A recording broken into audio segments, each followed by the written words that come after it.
Look at those hands. Calloused, cracked, but steady. Those were the hands that fed a family of 7 on what you'd spend on coffee in a week today. And yet, here we are, 85 years later, more food than we can eat. Closets bursting with clothes we don't wear. Garages full of things we forgot we bought. And we're drowning. The Great Depression, 1929 to 1939. The worst economic catastrophe this country ever saw. A quarter of all working men had no job, no unemployment checks, no food, stamps, no government bailouts for regular folks, just you, your family, and your wits. But here's what the history books won't tell you. Those people? They had something we've lost. Not money, not technology. A mindset. A way of seeing the world that made them richer than most Americans today, even with empty pockets.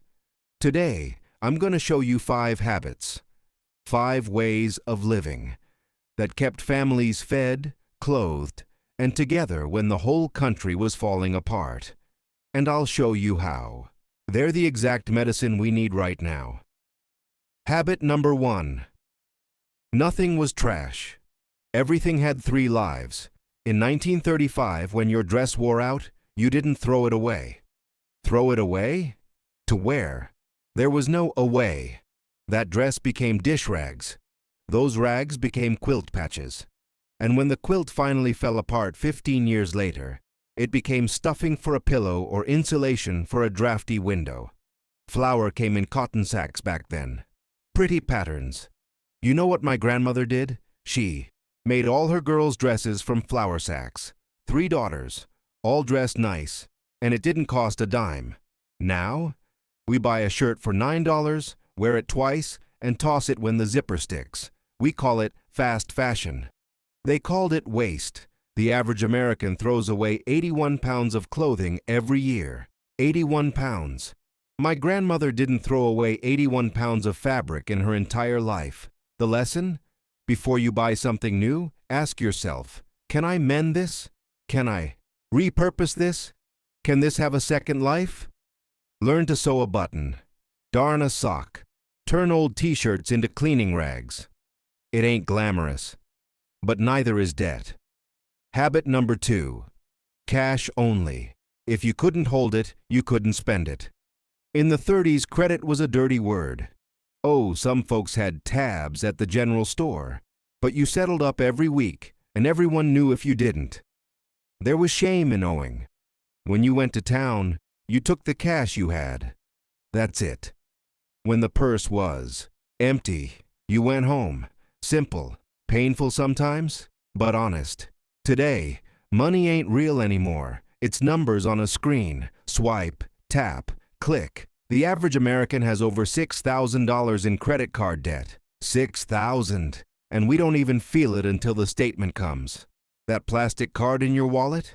It's not convenience. It's a leash. And the banks are holding the other end. The lesson? Try it for 1 month. Cash only. Pull out what you've budgeted for groceries, gas, entertainment. Put it in envelopes if you need to. And when it's gone, it's gone. You'll be shocked how much less you spend when money feels real again. Habit number 3. Make it, don't buy it. The radical DIY life. In the Depression, if something broke, you didn't replace it. You fixed it. And if you needed something, you made it. Men resoled their own shoes. Women canned hundreds of jars of vegetables every summer. Bread was baked, not bought. Toys were whittled from scrap wood. They weren't preppers or homesteaders. That was just life. If you wanted to eat, you'd better know how to grow food and preserve it. Now, something breaks. We don't even think about fixing it. We just order a new one. 2-day shipping. We've got a whole generation that doesn't know how to change a tire, sew a hem, or grow a tomato. We're dependent. Dependent on stores, on delivery trucks, on other people to do everything for us. And that dependence? That's expensive. And it's fragile. The lesson? Start small. Learn. 1 practical skill this month. Fix something instead of replacing it. Bake your own bread. Flour, water, yeast, salt. 4 ingredients. Plant a few tomatoes. Learn to change your own oil. Every skill you learn is money you don't have to spend. And it's freedom. Habit number 4. Community over currency. The barter system. During the Depression, money was scarce, so people traded. You had eggs, your neighbor had milk. You traded. He fixed your fence, you helped him harvest corn. Whole. Communities survived because they needed each other. You couldn't do it alone, so you didn't try to.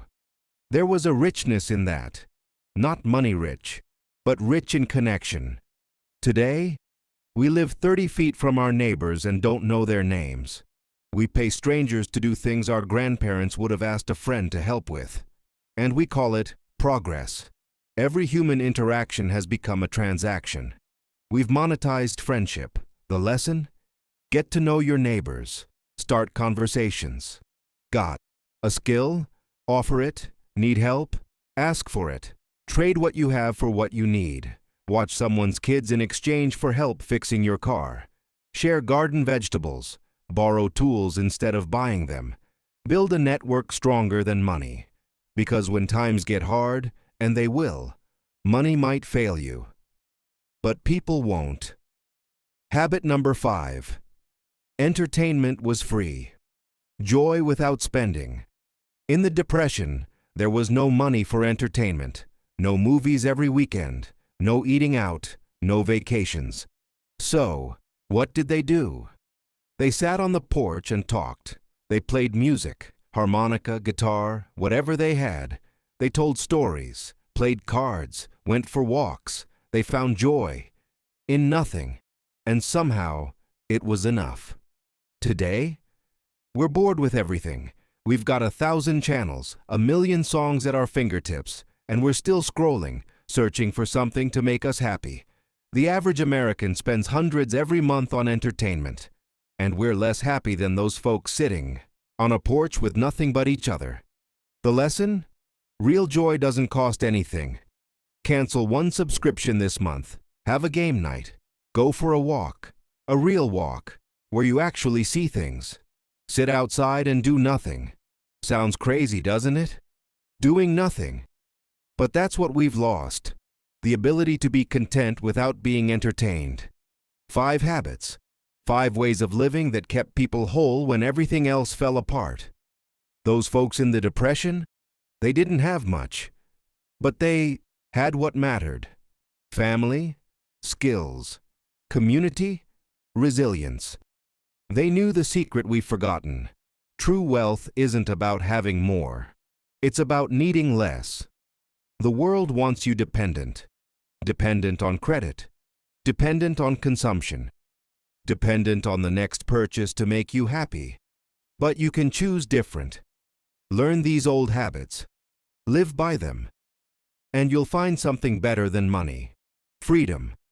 Freedom from debt. Freedom from dependence.